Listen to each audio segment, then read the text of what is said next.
और एक एक काली करतूत कांग्रेस पार्टी की और एक एक नेहरू जी का वर्ड और एक्शन भीमराव अम्बेडकर के खिलाफ गई। बताइए ना शाजिया, ये जो कांग्रेस की एंटी अम्बेडकर जो थॉट प्रोसेस है, तो क्या है ये एंटी अम्बेडकर कांग्रेस की? शाजिया एक सेकंड, जिस चुनाव में बी.आर. अम्बेडकर की बात कर रही है और आपको बड़ी फिक्र होने लगी है। मैं जनसंघ की बात कर रही हूँ, मैं राम राज्य परिषद की बात कर रही हूँ शाजिया। आप सारे पॉइंट्स लिख लीजिए और जब आपको सब हो जाए इस तरह से बातचीत नहीं हो। देखिए मोनोलॉग भी नहीं होगा ना शाजिया, रिस्पेक्ट से सवाल पूछ रही हूँ आपसे।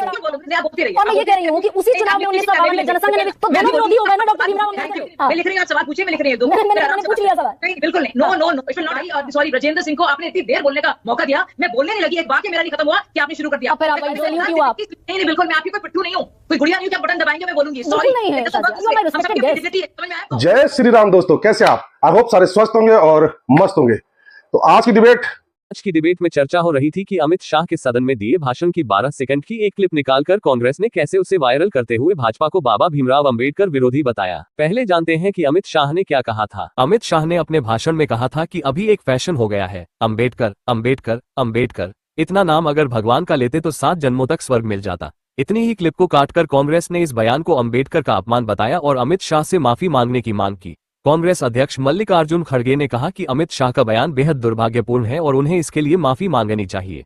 भाजपा ने कांग्रेस के आरोपों को खारिज करते हुए कहा कि अमित शाह के बयान को गलत तरीके से पेश किया जा रहा है। भाजपा ने कहा कि कांग्रेस ने अम्बेडकर का सम्मान करने में हमेशा देरी की है और उन्हें भारत रत्न देने में भी देरी की गई थी। इस मुद्दे पर प्रधानमंत्री नरेंद्र मोदी ने भी प्रतिक्रिया देते हुए कहा कि कांग्रेस ने अम्बेडकर की विरासत को खत्म करने की कोशिश की है। उन्होंने कहा कि कांग्रेस ने अम्बेडकर को भारत रत्न देने में देरी की और उनकी तस्वीर को संसद के सेंट्रल हॉल में लगाने से इनकार किया। इसी विषय को लेकर दरबारी पत्रकार ने बीजेपी की प्रवक्ता साजिया इल्मी से सवाल पूछा। जैसे ही साजिया इल्मी जवाब देने लगी और नेहरू गांधी खानदान का कच्चा चिट्ठा खोलने लगी कि कैसे इन्होंने भीमराव अम्बेडकर जी का अपमान किया, वो बोल ही रही थी कि दरबारी पत्रकार बीच में कूद पड़ी। साजिया इल्मी ने इस दरबारी पत्रकार से बोला कि आप सवाल लिखकर रख लो और बाद में मुझसे पूछ लेना, मैं उनका जवाब दे दूंगी, पहले मेरी बात पूरी होने दो। पर दरबारी पत्रकार अपने आकाओं की बुराई कैसे सुन सकती थी, इसलिए उसने बोलना बंद नहीं किया, जिस पर साजिया इल्मी ने इसकी ऐसी जबरदस्त क्लास लगा दी और बोल दिया कि मैं तुम्हारी गुलाम नहीं हूं जो तुम्हारे कहने से बोलोगी। तो देखते हैं साजिया इल्मी और दरबारी पत्रकार गरिमा सिंह के बीच इस जुबानी जंग को, जिसमें साजिया इल्मी ने इस दरबारी पत्रकार की बुरी तरीके से बखिया उधेड़ कर रख दी। शुरू करते हैं इस जबरदस्त डिबेट को। चालू करो बे। भाई विपक्ष तो इस देश का दर्शक दीर्घा में बैठा है। तीसरी बार भी कांग्रेस 99 पर सिमटती दिखी, तो टॉप 2 इस देश के रक्षा मंत्री, इस देश के प्रधानमंत्री डिफेंड करने पर क्यों मजबूर हो गए? भाई दर्शक दीर्घा में है विपक्ष का, देखिए मुझे झूठा नैरेटिव बनाता है। देखिए मुझे लगता है ऊंट पहाड़ के नीचे आ गया है। हाँ। और ये मुखी खानी पड़ रही है कांग्रेस को। संविधान संविधान संविधान चिल्लाना तो एक बात है, संविधान की कोरी प्रतियां को लेकर उनको बांटना एक बात है, लेकिन जब बात आती है संविधान की और जब पूरा की पूरा सच सामने पेश किया जाता है और एक एक काली करतूत कांग्रेस पार्टी की और एक एक नेहरू जी का वर्ड और एक्शन भीमराव अम्बेडकर के खिलाफ, और ना सिर्फ उनके खिलाफ बल्कि उनकी सोच के खिलाफ, और पूरी की पूरी नेहरू गांधी परिवार ने जिस तरह से ना सिर्फ मखौल बनाया है और मजाक किया है और असंवैधानिक काम किए हैं, लेकिन एंटी अम्बेडकर सोच को जिस तरह से उन्होंने प्रमोट किया है, जब एक एक करके वो फेहरिस्त सामने आ गई। बताइए ना शाजिया, ये जो कांग्रेस की एंटी अम्बेडकर जो थॉट प्रोसेस है, तो क्या है ये एंटी अम्बेडकर कांग्रेस की थॉट प्रोसेस? ऐसा अभी कह रहे हैं कि चलिए एक नोबेल प्राइज नहीं मिला, तो ऐसा तो नहीं था कि नोबेल लॉरिएट कमेटी जो थी तो उन्होंने दे दिया। अगर वो नेहरू को देती, इंदिरा गांधी को देती और अम्बेडकर को नहीं देती तो आप ये सवाल पूछ सकते थे, लेकिन खुद नेहरू जी को तो मिल गया, 55 में ही मिल गया। तो क्या आप ये कहना चाह रहे हैं कि अम्बेडकर जी इतने बड़े शख्स थे कि वो मोहताज नहीं थे किसी भारत रत्न के? नहीं, तो क्या मैं छोटा सा एक इंटरवेंशन दे रही हूँ आपको, सुनिए बस छोटा सा है, अगर आप मुझे अलाउ करें तो। कांग्रेस एंटी अम्बेडकर, आप क्या मजाक उड़ाना चाह रहे हैं जवाहरलाल नेहरू का? नहीं, मैं अपनी बात नहीं देखिए, मैं अपने कांग्रेस एंटी अम्बेडकर जो आप कह रही हैं, बताइए ना थोड़ा सिलसिलेवार तरीके से, दर्शकों को भी समझ में आएगा कि वो कौन कौन से पाप हैं कांग्रेस के जिससे वो एंटी अम्बेडकर स्टैब्लिश होती है। बोल लीजिए आप अपना, मैं कर लेती हूँ। बोल लीजिए अपना। I'm done, please carry on। हाँ, तो सबसे मैं फिर से दोहराऊंगी क्योंकि मेरी बात खत्म नहीं हो पाई। अभी भी कांग्रेस के जो प्रवक्ता थे उन्होंने कभी वो मोहताज नहीं थे नोबेल प्राइज के, तो क्या फर्क पड़ता है? तो क्या आपको लग रहा है कि नेहरू थे, इंदिरा गांधी जी थी? नहीं, आप क्या मजाक उड़ाना चाह रहे हैं? नेहरू जी का मजाक उड़ाने लगे क्योंकि आप इतने फंस गए अपने ही जाल में। और आप 50 साल आपको लगा नहीं कि उनको इतनी बड़ी बड़ी बातें कर रहे हैं? 50 साल आपको लगे ये सोचने पर भी? तब भी आपने सोचा नहीं उनके बारे में कि उनको भारत रत्न मिलना चाहिए। नेहरू जी ने बाकायदा ना सिर्फ कैंपेन किया अंबेडकर जी के खिलाफ, बल्कि गरिमा जी ना सिर्फ कैंपेन किया बल्कि दोनों बार कैंडिडेट को खड़ा किया। और जब वो कैंडिडेट तो जनसंघ ने भी शाजिया खड़ा किया, सिर्फ कांग्रेस ने थोड़ा ही किया। बात कर रहे हैं ना ये पर्चा ना उसी चुनाव की बात कर रही हूँ। ये 1952 के चुनाव, उसी चुनाव का पर्चा है शाजिया। की भी बात करूंगी, एक सेकंड सुनिए ना। जिस चुनाव में बी आर अम्बेडकर के खिलाफ कांग्रेस ने चुनाव लड़ा, पंडित नेहरू ने अपने उम्मीदवार उतारे, उसी चुनाव में जनसंघ ने भी उम्मीदवार उतारे अपने। जी बिल्कुल आप सही कह रही हैं। लेकिन नेहरू ने जो प्रधानमंत्री थे उस वक्त के, और अब जो पूरी पार्टी कह रही है कि हम लोग अम्बेडकर जी को इतना मानते हैं, संविधान की बात कर रहे हैं, तो कम से कम ये तो बताना चाहिए कि उन्होंने क्यों अम्बेडकर जी को हरवाने के लिए पूरी कोशिश की। अरे आप भी तो खिलाफ लड़ रहे थे। लेकिन शाजिया, ये राम राज्य परिषद नाम की जो पार्टी है, जो बाद में जनसंघ में जिसका विलय हो गया, आप भी तो बी आर अम्बेडकर के खिलाफ ही चुनाव लड़े ना 1952 में।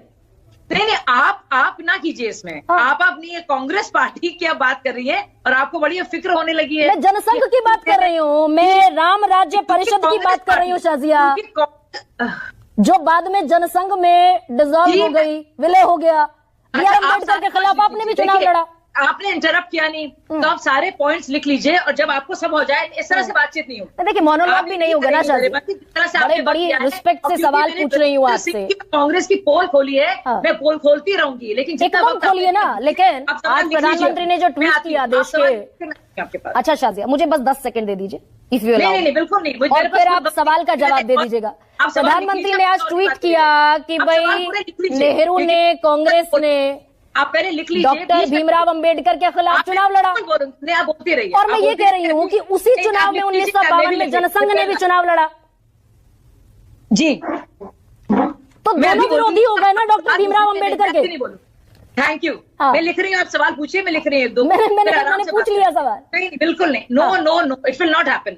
आई will not let you do this. You do it every time. आपने फराज किदवाई और सॉरी ब्रजेंद्र सिंह को आपने इतनी देर बोलने का मौका दिया, मैं बोलने नहीं लगी, एक वाक्य मेरा नहीं खत्म हुआ कि आपने शुरू कर दिया। अब फिर आप भाई जो विपक्ष नैरेटिव बना रहा है देश के गृह मंत्री के खिलाफ, वो आप मेरे खिलाफ बना लीजिए। मैं मुद्दा नहीं हूँ शाजिया, बार बार बताऊंगी इस बात को। एकदम बताइएगा, बस एक सवाल अगर आप जवाब दे दें, आई सैल्यूट यू। आप नहीं बिल्कुल, मैं आपकी कोई पिट्ठू नहीं हूँ, कोई गुड़िया नहीं हूँ कि आप बटन दबाएंगे मैं बोलूंगी। सॉरी नहीं है Shazia, you are my respected guest. समझ में आया आपको? You are my respected guest Shazia, धमकाइए मत मुझे भाई, मैं डर जाऊंगी। दिखाई जो आपने, धमकाइए मत, धमकाइए मत शाजिया। बिल्कुल बोलूंगी। तो एक सवाल बड़ा सामान्य सा पूछ रही हूँ कि अगर इंडियन नेशनल कांग्रेस ने भीमराव अंबेडकर के खिलाफ चुनाव लड़ा, तो जिस पार्टी का जनसंघ में विलय हो गया, उस पार्टी ने भी भीमराव अंबेडकर के खिलाफ चुनाव लड़ा। नहीं हो सकती है। अब मैं बिल्कुल नहीं बोलूंगी। आप प्लीज अपने सवाल लिख लीजिए कि आपने कोऑर्डिनेटर से कहती लिखकर मुझे भेज दे और आप बोल दीजिएगा, मैं जवाब दे दूंगी। दे दीजिए शाजिया, एक छोटा सा तो सवाल पूछा आपसे। रहने दीजिए, ऐसा नहीं कीजिए प्लीज। साजिया सुकेश बोल रहा हूँ, आपको जो भी मतलब ये कैसे बात हो सकती है? उन्होंने नोबेल प्राइज की बात की तो मैं उसका तर्क देने लगी, उन्होंने उसमें बीच में काटा। नहीं, आप पूरा आप तफसील से बता दीजिए। उसमें एक सवाल का जवाब जो गरिमा पूछ रही हैं, उसका भी जवाब साथ में दे दीजिएगा कि जिस समय कांग्रेस उनके खिलाफ लड़ी, उस वक्त उस समय की जनसंघ से जो क्लोज पार्टी थी, जो बाद में जनसंघ में जिसका विलय हो गया, वो भी लड़े थे। तो चुनाव तो दोनों लड़े थे, इसका भी जवाब साथ में दे दीजिएगा। आप अनइंटरप्टेड बोलिए। जी, तो मैं सुकेत ये मैं कहना चाह रही हूँ कि जहां तक ये बात कांग्रेस पार्टी और बार बार जो गुहार लगाती है संविधान की, भीमराव अंबेडकर जी की, तो उनका खुद अंबेडकर विरोधी रोल रहा है। और जनसंघ जो उस वक्त की थी, उसकी भी अपनी एक सोच थी, उनकी भी अपनी सोच थी। लेकिन अगर जनसंघ की सोच की बात की जाए तो मैं आपको बता दूं, चाहे वो सोच होती हिंदू कोड बिल को लेकर, या जनसंघ की उस वक्त की जो सोच थी मुस्लिम पर्सनल लॉ को लेकर, या जो जनसंघ की जो सोच थी पाकिस्तान को लेकर, या फिर जनसंघ की जो सोच थी 370 को लेकर, उसमें अंबेडकर जी और जनसंघ में ज्यादा सिमिलैरिटीज थी और वो कांग्रेस के खिलाफ थे। उन्होंने पुरजोर, अंबेडकर जी ने कांग्रेस की, चाहे वो विदेश नीति हो या पाकिस्तान पर हो या और जितने भी विषय मैंने गिनाए हैं, हिंदू कोड बिल खासतौर से, उसमें जनसंघ के साथ और उस सिमिलर बेंट ऑफ माइंड के थे, तो जनसंघ उनके खिलाफ जरूर लड़ा होगा। लेकिन जो सोच रही है पीआर अम्बेडकर जी की धारा के तौर पर, साजिया एक सिर्फ जानकारी आपको दे दूं, नहीं मैं खत्म, एक जानकारी सिर्फ जोड़ देता हूं उसमें। आपने कहा कि हिंदू कोड बिल या पर्सनल लॉ जो लेकर आए थे बाबा साहब भीमराव अंबेडकर, सिर्फ 1949 में सिर्फ दिल्ली में 79 प्रदर्शन किए आरएसएस ने, जिसमें अंबेडकर और नेहरू दोनों के पुतले जलाए गए, क्योंकि वो उनके पक्ष में नहीं थे। आप कह रही है सिमिलैरिटी थी, मैं आपको मैंने फिगर बता दिया, 79 बार ऐसा हुआ कि पुतले जले अंबेडकर के और नेहरू के कि ये Hindu code bill, Hindu personal law क्यों आ रहा है, तो सिमिलैरिटी नहीं थी। तो आपको पता है बीआर अम्बेडकर ने जब तीसरा हिंदू कोड बिल आया गया था, उन्होंने क्या कहा और उनकी कितनी मुखालफत रही, वो भी तो आप जिक्र कीजिए। और जनसंघ ने प्रोटेस्ट किए, और मैं जनसंघ की प्रतिनिधित्व नहीं कर रही हूं, लेकिन मैं बता दूं जनसंघ ने अंबेडकर जी और नेहरू जी के खिलाफ जब करे, तो एक सरकार के तौर पर और उनकी सोच पर कि इस तरह से वो लाया जा रहा है और सिर्फ हिंदुओं को देखा जा रहा है, और उसको सामान्य जो पूरा उस वक्त का लॉ था उसको हिंदू कोड बिल की तरह से पेश किया जा रहा है, और मुस्लिम पर्सनल लॉ की जहां बात है ना तो उसे कोडिफाई किया जा रहा है और उसको पूरे ठंडे बस्ते में आर्टिकल 44 की तरह डाला जा रहा है। उनकी उस वक्त की ये सोच थी। लेकिन और अब मैं अगर आज की बीजेपी की बात करूं तो सुनिए, ये हमारी बीजेपी, अरे बोलने तो दीजिए भाई, हमारी बीजेपी है जिसने 5 स्मारक बनाए हैं। आपको इतना भी नहीं लगा, और कॉन्स्टिट्यूशन के अंदर और जनसंघ तो दी नहीं थी कॉन्स्टिट्यूशन हॉल में तय करने वाली कि देखिए अब Shazia let me proceed now. बहुत सारे चारों और लोग इंतजार कर रहे हैं, लेकिन दो चीजें हैं आगे बढ़ने दीजिए शाजिया। आई होप कि आपको डिबेट पसंद आए तो लाइक कीजिए, शेयर कीजिए। तो मिलता हूं फिर किसी नए डिबेट के साथ, तब तक जय श्री राम।